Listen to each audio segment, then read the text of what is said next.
ऐसा लगता है कि अंग्रेजों के ज़माने से ज़्यादा अंग्रेजियत अभी अंग्रेजों के जाने के बाद इस देश में हो गई है। महात्मा गांधी का सपना अधूरा है, शहीद आजम भगत सिंह, ऊधम सिंह, चंद्रशेखर का सपना अधूरा है। जो वो कहा करते थे कि भारत में स्वतंत्रता लानी है, अपना तंत्र बनाना है, वो अभी तक नहीं बन पाए। मैं कुछ उदाहरण से कहता हूँ। अंग्रेजों ने इस देश को गुलाम बनाकर रखने के लिए एक कानून की व्यवस्था बनाई थी। अंग्रेजों का एक बड़ा चालाकी भरा कदम था वो ये कि भारत में कुछ भी करो कानून के नाम पर करो। अगर भारत को लूटना है तो कानून बनाकर लूटो, भारत की बर्बादी करनी है कानून बनाकर करो, भारत के लोगों की लूट करनी है कानून बनाकर करो, कुछ भी करो कानून से करो। क्योंकि अंग्रेज कहा करते थे हम तो रूल ऑफ द लॉ वाले लोग हैं। तो रूल ऑफ द लॉ सारी दुनिया को सिखाया करते थे। कई बार अंग्रेजों की दुनिया भर के देशों में आलोचना होती थी कि आपने भारत देश को गुलाम बना के रखा हुआ है। तो अंग्रेज बड़ा सुंदर उत्तर देते थे कि हमने भारत को गुलाम नहीं बनाया, हमने भारत में कानून का राज्य स्थापित कराया है और उसको चलाने के लिए हम भारत में हैं। ये वो कहा करते। भारत में कुछ भी करना है तो कानून बना के करना है। तो उन्होंने कुछ कानून बनाए हुए थे और उन कानूनों की संख्या 34,735 जो कानून अंग्रेजों ने बनाए इस देश में। एक कानून बनाया उन्होंने इंडियन पुलिस एक्ट, एक कानून बनाया इंडियन सिविल सर्विसेज एक्ट, एक कानून बनाया लैंड एक्विजिशन एक्ट, एक कानून बनाया उन्होंने इंडियन फॉरेस्ट एक्ट, एक कानून बनाया इंडियन एजुकेशन एक्ट, एक कानून बनाया इंडियन पीनल कोड, एक कानून बना दिया क्रिमिनल प्रोसीजर कोड, एक कानून बना दिया सिविल प्रोसीजर कोड। ऐसे कुल मिलाकर 34,735 कानून बनाए और वो भारत पर अंग्रेजों का राज्य स्थापित करने के लिए थे। और 1000 साल भारत में अंग्रेजों का राज्य चलता रहे उसके लिए उन्होंने एक कानून बनाया गवर्नमेंट ऑफ इंडिया एक्ट। तो ऐसे कुछ 34,735 कानून बनाकर राज किया इस देश पर। अब 15 अगस्त 1947 को जब अंग्रेज चले गए तो महात्मा गांधी जी जैसे महापुरुषों का ये कहना था कि जितने कानून अंग्रेजों ने बनाए हैं ये सारे कानून जला देने चाहिए, इन सब कानूनों को खत्म कर देना चाहिए, समाप्त कर देना चाहिए।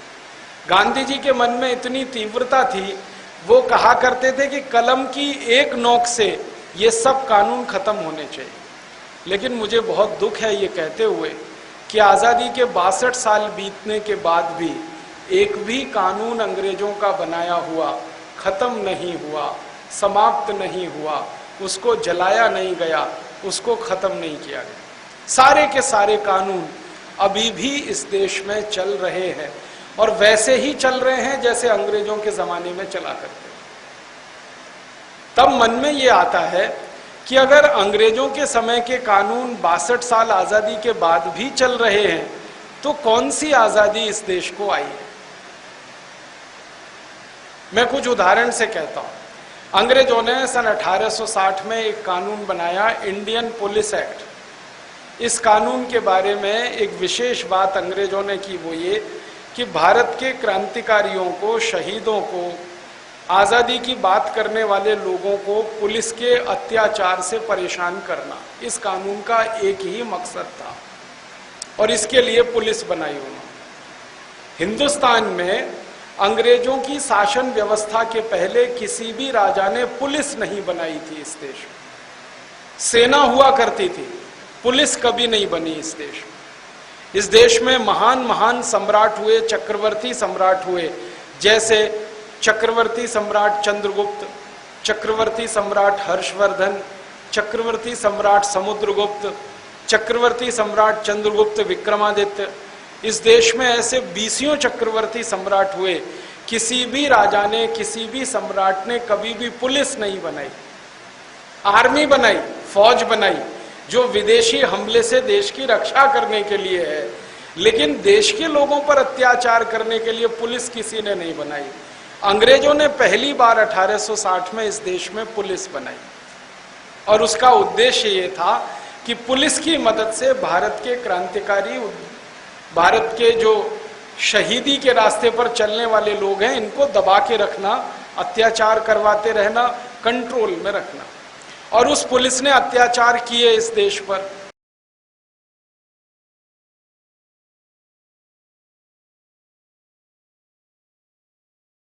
महान पुरुष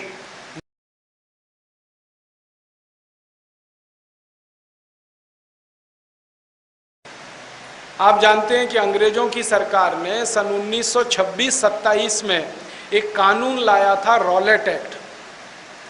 पहले इसको लाया था 1919 में, फिर जलियांवाला बाग हत्याकांड हो गया तो थोड़े दिन के लिए उसको पेंडिंग कर दिया, छोड़ दिया।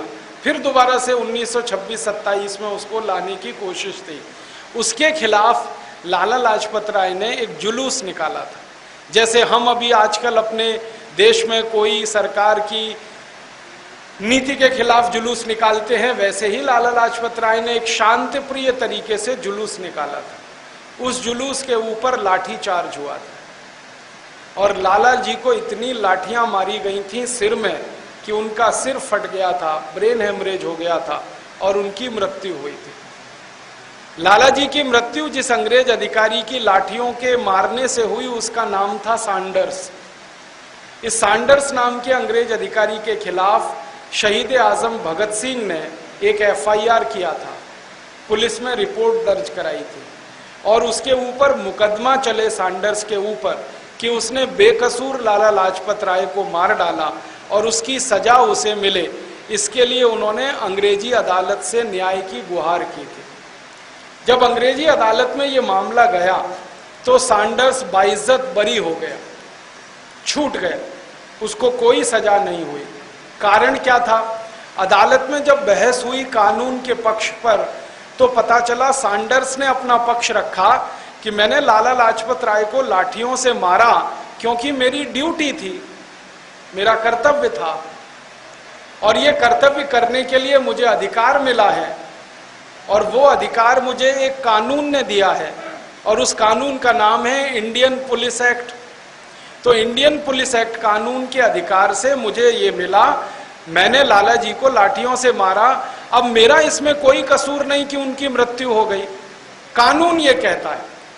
तो अंग्रेज जज ने उस कानून का पक्ष लेते हुए कहा, उसने टिप्पणी भी की थी कि हम इस अदालत में न्याय कर पाए न कर पाए, लेकिन कानून के आधार पर फैसला जरूर दे सकते हैं और फैसला यह है कि सैंडर्स को बाइज्जत बरी किया जाता है।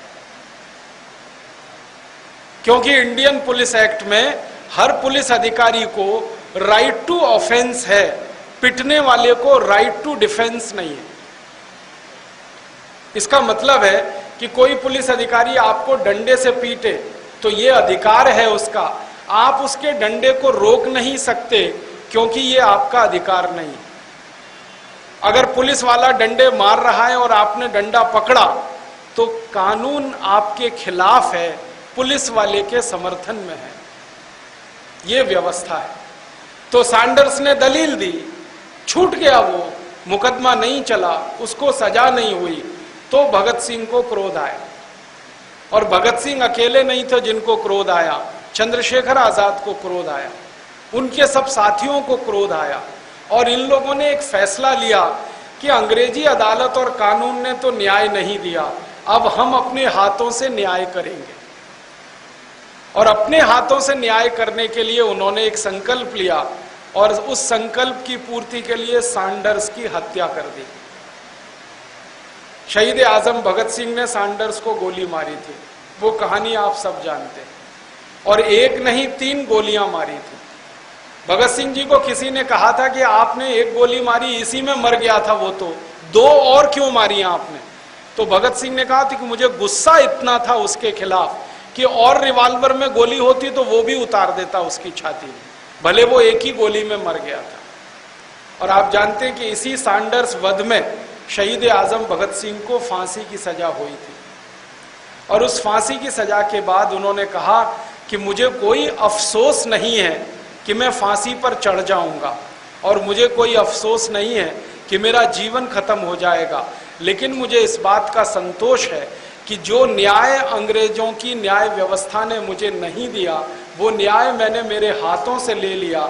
सैंडर्स का मरना जरूरी था, अगर वो जिंदा रहता तो किसी दूसरे लाला लाजपत राय को लाठियों से मारता, किसी तीसरे लाला लाजपत राय को मारता, और हमारे क्रांतिवीरों पर अंग्रेजों की लाठियां पड़ती रहें और वो शहीद होते रहें, ये हमारी बर्दाश्त के बाहर है। एक बार लाहौर की जेल में जब शहीद आजम गिरफ्तार थे, भगत सिंह को रखा गया था लाहौर की जेल में, तो कई बार अखबार वाले उनको मिलने आते थे और वो अखबार वाले अक्सर उनसे पूछा करते थे कि अब आपकी इच्छा बताओ वो क्या है। अब फांसी तो हो जाएगी, वो तो तय हो गया, अब आपकी कोई इच्छा है, आप कोई संदेश देना चाहते हैं? तो भगत सिंह ने कहा कि आप लिख सको तो अखबार में मेरी तरफ से यही लिखो कि मेरे जाने के बाद भी भारतवासी सबसे ज्यादा कोशिश इस बात की करें कि अंग्रेजों का बनाया गया ये कानून जिसका नाम है इंडियन पुलिस एक्ट, ये हमेशा के लिए खत्म किया जाए और दोबारा किसी अंग्रेज अधिकारी को यह अधिकार ना मिले कि भारतवासियों के ऊपर वो लाठी चार्ज करे और उनको मृत्यु दंड मिले। ये भगत सिंह जी का सपना था। अब मैं आता हूं सन 2009 पर। शहीद आजम भगत सिंह ने जिस कानून के खिलाफ लड़ते हुए अपना बलिदान किया, जिस कानून के अत्याचार के खिलाफ लड़ते हुए अपना बलिदान किया, वो कानून इस देश की आज़ादी के 62 साल के बाद भी चल रहा है, उसमें कोई परिवर्तन नहीं हुआ है। 1860 का बनाया हुआ इंडियन पुलिस एक्ट 2009 में भी वैसे का वैसा ही चल रहा है। और इससे भी ज्यादा हैरानी की बात है, 1860 में अंग्रेजी पुलिस अधिकारियों को जो राइट टू ऑफेंस दिया गया था, 2009 में वो राइट टू ऑफेंस सभी अधिकारियों को आज भी है। वो चाहें तो आपके ऊपर लाठियां मार के आपका सिर फोड़ सकते हैं, टांगें तोड़ सकते हैं, आपको लहूलुहान कर सकते हैं, आपको घायल कर सकते हैं, आपकी मृत्यु का कारण बन सकते हैं। और ये रोज इस देश में होता है, हम अपनी आंखों से देखते हैं।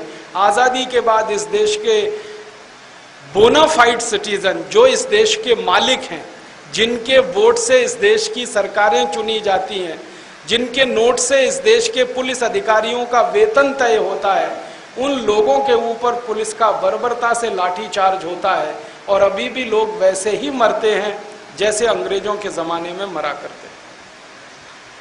मुझे तो कभी बहुत दुख होता है ये कहते हुए, एक घटना अभी सुनाता हूँ, सच्ची घटना, शायद आपको याद आ जाए।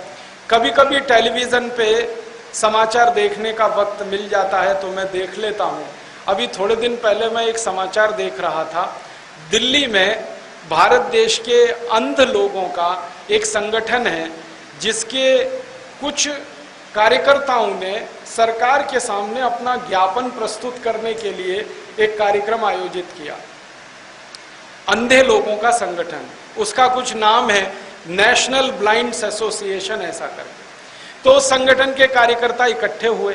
अब वो अंधे थे, देख नहीं सकते, तो हर एक अंधे व्यक्ति के साथ कोई एक आंख वाला व्यक्ति था। वो सब लोग दिल्ली में इकट्ठे हुए जंतर मंतर पर। जंतर मंतर दिल्ली में अब एक ही स्थान रह गया है जहां सरकार के खिलाफ आप कोई प्रदर्शन कर सकते हैं या ज्ञापन दे सकते हैं। तो ये अंध लोगों के संगठन ने ज्ञापन देने के लिए तय किया, जंतर मंतर पर इकट्ठे हुए। पुलिस वालों ने उन सबको लाठियों से पीटा, सबको पीटा, और वो देखा हमने टीवी पर, पुलिस वालों की लाठियां चलते हुए देखा हमने टीवी पे। अब जिनकी आंखें थी वो तो भाग लिए इधर उधर, जो अंधे थे वो भागे किधर। इतना खतरनाक दृश्य था कि वो बेचारे हाथों से एक दूसरे को टटोल कर भागने की कोशिश कर रहे हैं, पुलिस की लाठियां उनके ऊपर बरस रही हैं, किसी के सिर से खून निकल रहा है, किसी के कान से, किसी के पैरों से, बर्बरता पूर्वक लाठीचार्ज किया। उस दिन मैंने अपने आप से एक प्रश्न पूछा, क्या भारत आजाद हो गया है? क्या ये देश स्वतंत्र हो गया है? क्या इस देश में कोई स्वराज्य आ गया है? इस देश का आम नागरिक अंग्रेजों के ज़माने में जिस तरह से पिटा करता था, आज भी पैसे ही पिट रहा है। कहां अंतर है इस देश की अंग्रेजी व्यवस्था में और आज की व्यवस्था में। एक और उदाहरण देता हूं। हमारे देश में कुछ ऐसे लोग हैं जो पोलियो के शिकार हैं, जिनके पांव काम नहीं करते। उनका एक संगठन है अखिल भारतीय विकलांग परिषद करके, उनका एक सम्मेलन हुआ है इसी तरह से, और उनकी तरफ से कोई ज्ञापन सरकार को देने की बात थी, तो वो अपनी जो ट्राई साइकिल है उसको चला के जाते हैं, क्योंकि उनके तो पांव काम नहीं करते। उनका एक ऐसा ही कार्यक्रम था, पुलिस ने उस पर भी लाठी चार्ज किया, साइकिलें तोड़ दी उनकी, सिर फोड़ दिए उनके। और फिर उस दिन मन को यही प्रश्न आया कि भारत स्वतंत्र हुआ है क्या, भारत आजाद हुआ है क्या। और एक उदाहरण देता हूं। हमारे देश में राजस्थान नाम का एक राज्य है, वहां अभी थोड़े दिन पहले एक बहुत बड़ी दुर्घटना हुई। राजस्थान की एक तत्कालीन सरकार ने एक फैसला किया कि गांव-गांव शराब की दुकानें खोली जाएं, गांव-गांव। तो जिन गांवों में पहले से शराब की दुकानें हैं, उनके अलावा जहां नहीं है वहां शराब की नई दुकानें खोली जाएं। तो गांव के किसानों ने इकट्ठे होकर इसका विरोध किया, और किसानों का यह कहना था कि हमको शराब नहीं चाहिए, हमको पीने का पानी चाहिए, हमको शराब नहीं चाहिए, हमारे खेतों को पानी चाहिए। आप जानते हैं राजस्थान एक ऐसा राज्य है जहां पानी सबसे कम है, तो खेतों को पानी मिले, पीने का पानी मिले, वो हमें चाहिए, हमें शराब नहीं चाहिए। इसके लिए किसानों ने एक बड़ा प्रदर्शन किया, पुलिस ने उसके ऊपर गोलियां चलाई और 17 किसान उसी क्षण मार दिए उन्होंने। उस दिन मैंने अपने आप से पूछा, क्या देश आजाद हो गया है? किसानों को इतना भी हक नहीं है इस देश में कि वो अपने खेत के लिए पानी की मांग करें? किसानों को इतना भी अधिकार नहीं है इस देश में कि वो अपने पीने के पानी की मांग करें? क्या किसानों को इतना भी हक नहीं है कि वो सरकार को कहें कि हमें शराब नहीं चाहिए, हमें पीने का पानी चाहिए? और पुलिस हमारी इतनी अत्याचारी कि उनके ऊपर गोलियां चलाए और 17 लोगों को मर जाना पड़े उसमें। और एक उदाहरण देता हूं। हमारे देश में बंगाल नाम का एक राज्य है, वहां पर सिंगूर नाम का एक छोटा सा गांव है। सिंगूर के किसानों की जमीनें जबरदस्ती छीनी गईं, और उन जमीनों को बचाने के लिए किसानों ने एक संघर्ष समिति बनाई, और उस संघर्ष समिति की तरफ से एक आंदोलन शुरू हुआ। पुलिस ने उस आंदोलन को करने वालों के ऊपर बार बार गोलियां चलाई हैं, और उनमें 24 लोग अभी तक मार डाले हैं उन्होंने।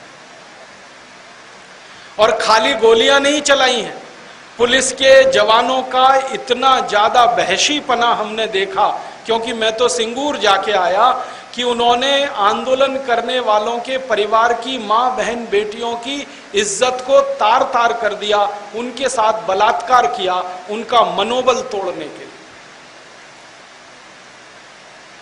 और हम जब इस मामले को लेकर ह्यूमन राइट्स कमीशन में गए, तो ह्यूमन राइट्स कमीशन वाले हैरान हो गए ये सुनकर कि भारत की पुलिस आजादी के 62 साल के बाद भी वही करती है जो अंग्रेजों के जमाने में करती थी।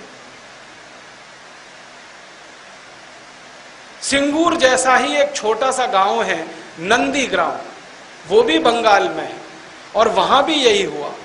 नंदीग्राम के किसानों की जमीनें छीनी गई जबरदस्ती, वो बेचना नहीं चाहते फिर भी छीनी गई, और उन सभी किसानों को लाठियों से मारकर, गोलियों से घायल करके जबरदस्ती जमीनें लेने का काम सरकारें करती रही, पुलिस उनमें उनका सहयोग करती रही। और ये तो कुछ घटनाएं मैंने ऐसी बताई हैं जो आप सब लोग पहले से जानते हैं, सुनी हैं, पढ़ी हैं।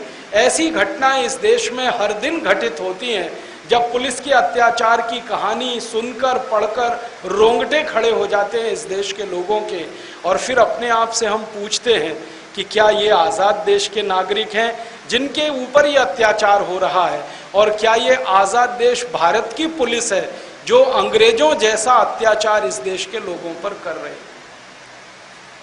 दुनिया के किसी देश में पुलिस के अत्याचार के ऐसे उदाहरण आपको सुनने को नहीं मिलेंगे। आप ब्रिटेन चले जाइए, फ्रांस चले जाइए, जर्मनी चले जाइए, कनाडा चले जाइए, अमेरिका चले जाइए, किसी भी देश में पुलिस लोगों के साथ बर्बरता से पेश नहीं आ सकती, क्योंकि उन्होंने पुलिस के कानून इस तरह के बनाए हुए हैं। हमारे देश की पुलिस जितनी बर्बरता करती है, जितनी बदतमीजी करती है आपके साथ, जितनी बेइज्जती करती है आपकी, वो सब इसलिए कि एक कानून बना हुआ है, इंडियन पुलिस एक्ट, जिसमें पुलिस वालों को असीमित अधिकार हैं और उस कानून के चलते वो सुरक्षित हैं और इस देश में शासन व्यवस्था में अपने धाक को जमा कर लोगों को डराते रहते हैं, आतंकित करते रहते हैं। पुलिस अधिकारियों से जब बात करता हूं तो वो कहते हैं काफी बातें आपकी सच हैं, हम भी क्या करें, हम कानून से बंधे हुए हैं।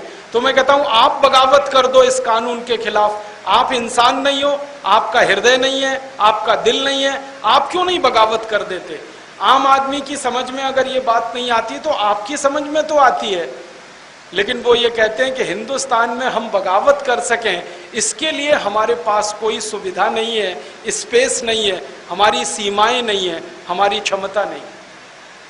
परिणाम क्या निकल रहा है? कानून वही चल रहा है, अत्याचार वैसे ही हो रहा है, अनाचार दुराचार वैसे ही हो रहा है। इसलिए हमको ये लगता है और कहना पड़ता है कि देश अभी आज़ाद हुआ नहीं है, स्वतंत्रता अभी आई नहीं है। जब तक अंग्रेजों का बनाया हुआ ये कानून खत्म नहीं होता, तब तक शहीद आजम भगत सिंह की आत्मा को कौन सी श्रद्धांजलि हम अर्पित करें, जो हर साल हम 23 मार्च को करते हैं। जिस कानून के खिलाफ लड़ते उन्होंने जान दी है, जिस कानून के खिलाफ लड़ते लाला लाजपत राय ने जान दी है, अगर वही कानून इस देश में चल रहा हो तो लाला जी को कौन सी श्रद्धांजलि अर्पित हम कर सकते हैं आजादी के 62 साल?